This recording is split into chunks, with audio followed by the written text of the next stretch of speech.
Bulunaka, do you know that cybercrime is becoming a growing problem in Fiji? Cybercrime is defined as a crime in which a computer is the object of the crime, such as hacking and spamming. Cybercrime is also cyberbullying and using fake profiles to cause panic and spreading false news. If you're involved in this or know anyone who's committing these crimes, report them immediately. I'm Polly. And I'm Peter. We host the Traffic Jam Show on City FM. From 3 p.m. to 7 p.m. every weekday. Do the right thing. And in Fiji, in this bulletin, Lautoka lockdown extended until Tuesday. Health Ministry continues contact tracing. And third cane payment today. From the studios of FBC Suva, Edwin Nunn. The Lautoka lockdown has been extended until at least Tuesday, as the government wants to ensure there are no COVID-19 cases left undetected. The 14-day lockdown period for the Sugar City was to end on Friday, but Minister for Health and Medical Services, Dr. Ifiremi Wangainabete, says they want to get the all clear before allowing movement in and out. He says while there has been no new cases recorded for the last week, their main concern is that 4 out of the 5 cases are from Lautoka. One point of worry for authorities are inconsistencies in the movement of patient 1. Our investigations reveal serious gaps in the account provided by the first patient about when his symptoms actually began. It's clear we cannot trust everything he has said. Even though we now have successfully accounted for all of his known contacts, it is in the nation's best interest that we all act as though there are still some cases in the area waiting to be detected, and even in the surrounding areas such as Nandi. The minister says the last case from Lautoka was the Zumba instructor for the first patient, and there are fears that she may have been in contact with someone who has not as yet been tested or shown symptoms. However, there is still a risk she could have infected others. Yes, it's a small risk, but it's a risk we cannot afford to take. If we lift the restrictions too early, and if we've missed one person in Lautoka who has contracted the virus, the rest of Itilebu would be at risk. Dr. Wangainabete says most people in Lautoka have spoken about the lockdown as a hard time in their lives, but this needs to be done for the safety of all.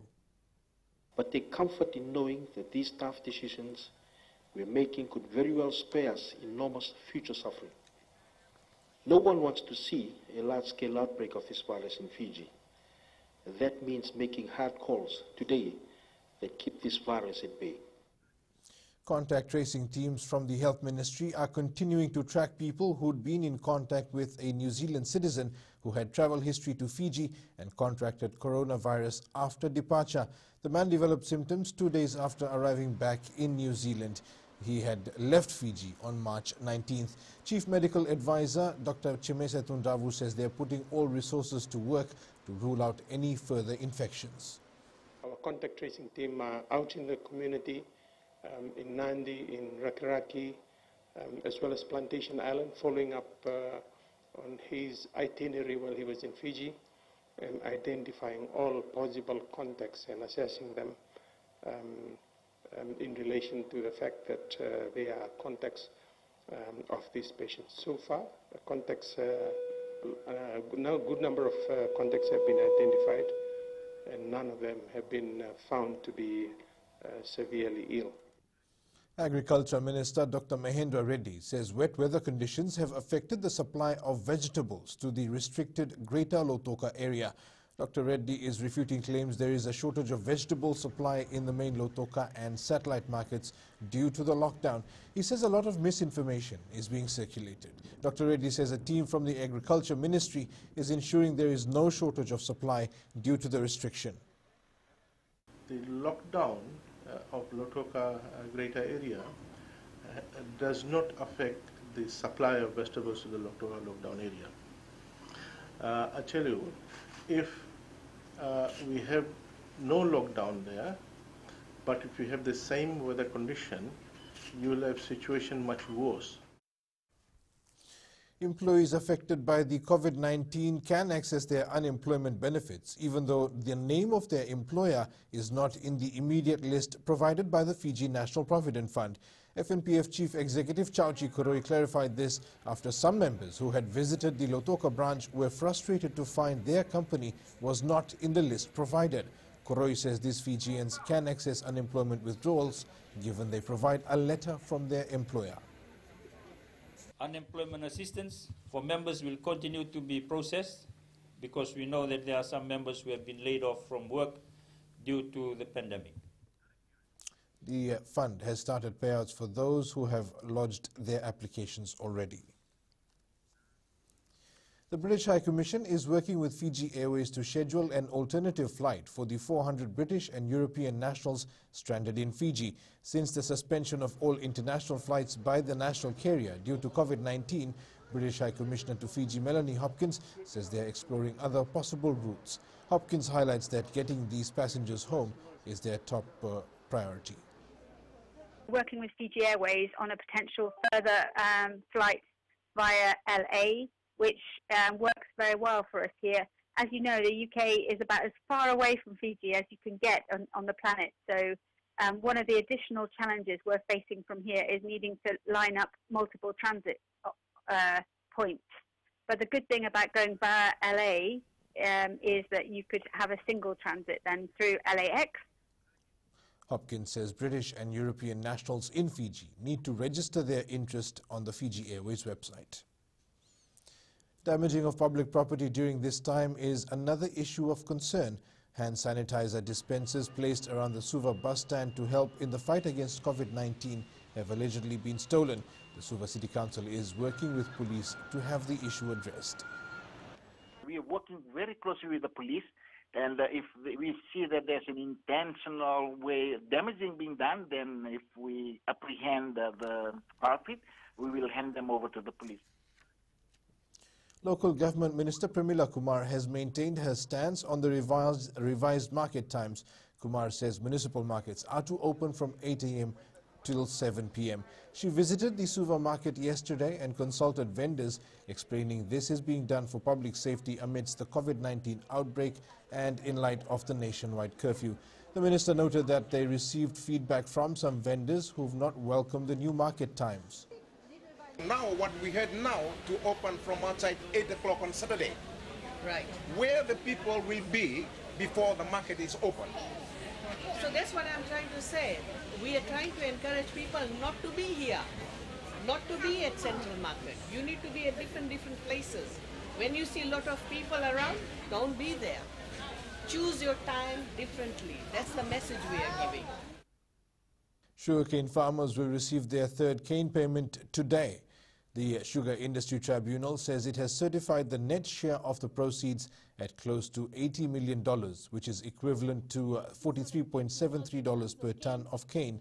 The tribunal also confirms a guaranteed cane price of $80 per ton, as announced by the government for growers in respect of the 2019 cane crop. The Fiji Sugar Corporation has to date paid out $50.53 for a ton of cane, which is made up of $37.90 per ton delivery and $12.63 per ton for the second cane payment. The FSC has advised they will pay out $11 per ton of cane, being the third cane payment, bringing the total amount to $61.53 per ton of cane for the $85 per ton rather for the 2019 cane payment. Coming up, Team Fiji athletes scholarships safe with IOC, and Fiji FA seeks financial assistance.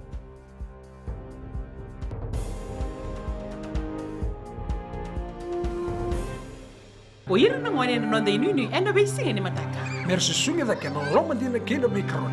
Sakena ngau na mitaro bina no rabaksa ka wala loma taki na ngwane.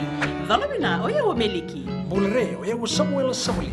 Nama kikirau enda be mataka. Moniti kina makarombuka. Ni waitini kalima na miniti me ono kina tiri na kaloko. Ena Radio Fiji 1 na ndomo ibiti. Inda na mataka. Dan ramai na singabo.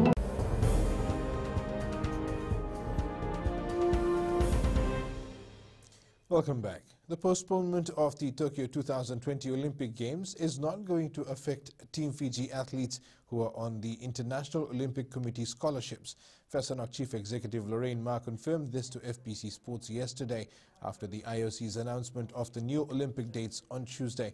Some of our athletes on IOC scholarships include swimmer Metalita Mbuandromo, archer Robert Elda, and judoka Tevita Takayawa. In terms of the athletes on IOC scholarship, we were very happy to be advised from the IOC yesterday after they made the announcement on postponement that the scholarships for the Tokyo 2020 athletes will continue. Well, we're hoping that all sports have the opportunity to make the games. We have table tennis, and we have archery, judo, and karate. Despite the closure of gyms and other training facilities, Sprint King Banuve Tambakaudoro continues to work tirelessly ahead of the Tokyo 2020 Olympic Games. The 27-year-old says given the current COVID-19 situation, he is utilizing what equipment is available at his home to help him train. Tambakaudoro is hoping he can resume his normal training schedule soon. Just to make do with what we have, just road running and just the normal routine home workouts and stuff like that, but it's not as intense as it was before. Fiji Football Association will now be relying on funds from FIFA and the Oceania Football Confederation to take them through the year. The COVID-19 pandemic has had a financial impact on the sport due to the postponement and cancellation of all local tournaments. Chief Executive Muhammad Yusuf says it's almost a complete loss of income. All our income, anticipated income of about $1.8 million is not going to come. No tournaments, no matches, no sponsors going to pay anything, In anticipation of that, we are just relying on the OFC and FIFA funds to take us through. Newly appointed national coach Fleming Seritslev will be paid by the Fiji National Sports Commission. Rugby Australia will stand down 75% of its workforce for 3 months in what the organisation describes as the toughest decision in the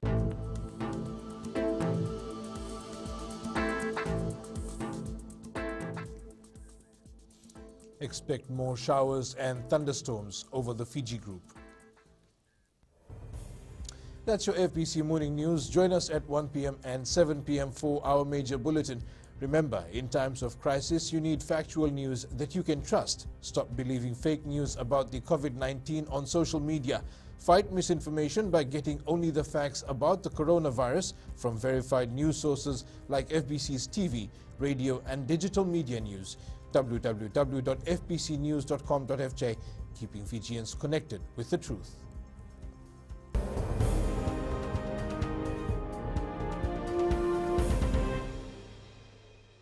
हमारे खूबसूरत देश Fiji में child abuse की घटनाएं आए दिन बढ़ रही हैं। क्यों बच्चों का मासूम बचपन अब्यूज का शिकार हो जाता है? अपने बच्चों की सुरक्षा का खास ख्याल रखें। उनसे बातचीत करें, उनके दोस्तों के बारे में जानें। आज के बच्चे देश का भविष्य है।